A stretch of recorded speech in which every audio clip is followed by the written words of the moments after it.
want to say Hazbin Hotel Season 2, Episode 3 spoilers. So if you don't want to be spoiled about Episode 3, make sure you scroll on by, save the video for later, and come back later when you've watched the episode. Now, I will say, Episode 3 was not one of my favorites, which is why I yapped about Episode 4 so much yesterday. I was actually kind of mad at Charlie. I was literally mad at Charlie. And it wasn't a bad episode, and I can't wait to see the character development that comes from it.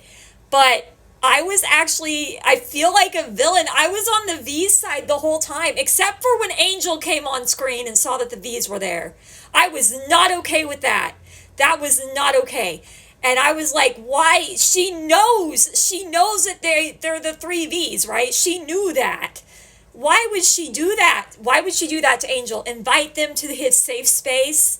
Like, oh my God. So anyway, it was not one of my favorite episodes, but I'll still yap about it because I said I would. So it basically starts out with Charlie, ending up where we left off in the first episode, where she's screaming because of Emily.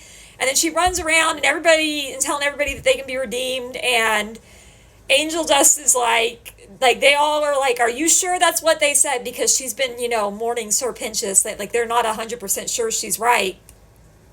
And she said, yeah. And then she sees a blimp that says she's a dictator. And instead of just being like, oh, whatever, petty internet drama, we get a lot of that, as social media people and stuff like that. Instead of being like, oh, petty internet drama, she decided to email freaking VoxTech and be like, I am not a dictator, and I am going to give you an exclusive interview about my hotel. What are you doing, girl? What are you doing? And so Alistair had like a small part where he didn't really talk. Like, he didn't talk. He just kind of glared. And that's because I have a feeling he sensed that Vox and Velvet were at the door, because he was glaring at Charlie for how excited she was. And he doesn't normally glare at Charlie. Usually he has pretty good rapport with Charlie. He seems to do pretty good with Charlie. But he was glaring at Charlie. And then the first thing Vox asks when he walks in, where's Alistair? Well, as soon as he asks that, Alistair just ups and disappears. And she's like, oh, well, he's out. So already Alistair has given her this warning that this is not a good idea. Vaggie has already told her, hey, you need to wait before you do this. We don't have any proof this works yet. We need to have proof. She still didn't listen. And she text messaged VoxTech. So Vox and Velvet come into the hotel and they start, giving her some leading interview questions that they can turn and twist into something evil. And then she talks about how redemption is possible with Sir Pinchas because she lied about the interview. Well, then we get this whole montage where she's sitting on the floor, like, bawling about the koalas, and then all of a sudden, Vaggie, Angel, and Husk come down the stairs, and they see Vox and Velvet, and the looks on their faces when they saw them, oh my God. Vaggie was like, can I borrow you for a minute? Why are they here? These guys are evil. They've been twisting and turning things around already. You're just going to make it where they can do that easier. Angel was upset, obviously so. Like, he had every right to be upset. I felt so bad for my baby Angel in this episode. I felt so bad for him.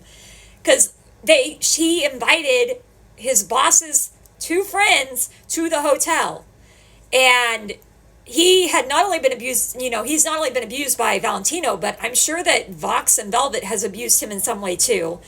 And so that was crazy. Well, then she's like, we're going to try to redeem someone right now, and she volunteers Angel, who's already like, whoa, I don't like that these people are in the hotel. They need to leave. They're bad news. I don't know what you're trying to do, but these are bad news. And even Husk is like, you really messed up this time, princess. I was so mad at Charlie's naivety. I was so mad at Charlie's naivety, and I felt so bad that I was on the side of the V's, except when it came to Angel. I was not happy with the V's when it came to Angel, but I was rooting for the V's more than I was Charlie in this episode, because Charlie did some horrible things, and like trying to turn, like, one of the biggest things that really pissed me off that Charlie did was trying to make Angel into Sir Pentious. Like, she's like, okay, these redeeming qualities didn't work, so now you need to be like Sir Pentious. So like she's trying to tell him to be Sir Pentious, and he's not Sir Pentious.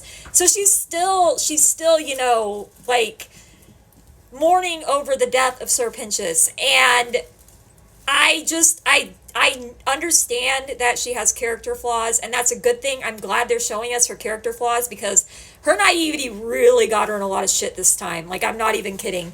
And I hope she realizes that and learns from it. And I'm really interested to see what happens in the next few episodes, if she realizes and learns from it, or if she continues to spiral into what she's doing right now. Because, yeah, I did not like any of the choices she made. And then she did, like, the little train exercise, which she had it where she could stop the train at any time. But, of course, Vox, being who he is, noticed that she had it where she could stop the train at any time. And he cut the wires so that Husk could get ran over and Angel Dust could get ran over by the deadly weapon. And I don't know why she didn't think that they would do something like this when they were already painting her as a dictator at the beginning of the freaking show. They've been painting her as a dictator this whole time. And so that happens, and then Angel jumps on the tracks, and then it's just a big fight between Angel and Husk and Charlie. Angel gets mad at Husk because Husk is mad that Angel tried to kill himself to save Husk, and Husk walks off. And then Angel gets pissed at Charlie because Charlie did that and was not prepared, was not listening to her friends about the fact that the Vox, like the V's, were bad news. And then we end up getting a play like where we find out that Angel murdered his dad, and that's why he's trying to be redeemed. And Angel didn't want anybody to know that. And Charlie found it out, and Angel said the most saddest words I've ever heard, ever. He was like, you know, Charlie, sorry starts losing meaning when you say it enough. And she's like, no, but I'm still your friend. And he's like, I just need time alone. I felt so bad for Angel this episode. But then we got a new resident. Cherry Bomb's crashing at the hotel now, so heck yeah.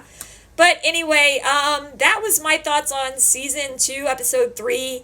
Definitely a lot of character development is going to be happening, I think, with that episode, because that episode pissed me off, and I really want to see Charlie learn from her mistakes instead of doubling down on her mistakes, which I think is the part I'm rooting for. But, like, yeah, at the end of that, the V's, they got in the limo, and they just laughed as loud as they could because she made a complete fool of herself, and they made a docuseries about it. So, yeah, I was not happy with Charlie this episode. I was on the side of the V's most of the episode, and I hated that she didn't listen to her friends. As soon as Angel just said, hey, these guys work for Valentino, she should have been like, oh shit, get out. But she didn't, because she saw Valentino abuse Angel in the first season. So why did she keep them there? Why? Why, Charlie? Why? I got so mad at this episode, and I'm sorry, I didn't realize I was this heated about this episode until I saw that I've been going about 8 minutes. So, yeah, thanks for watching, and much love!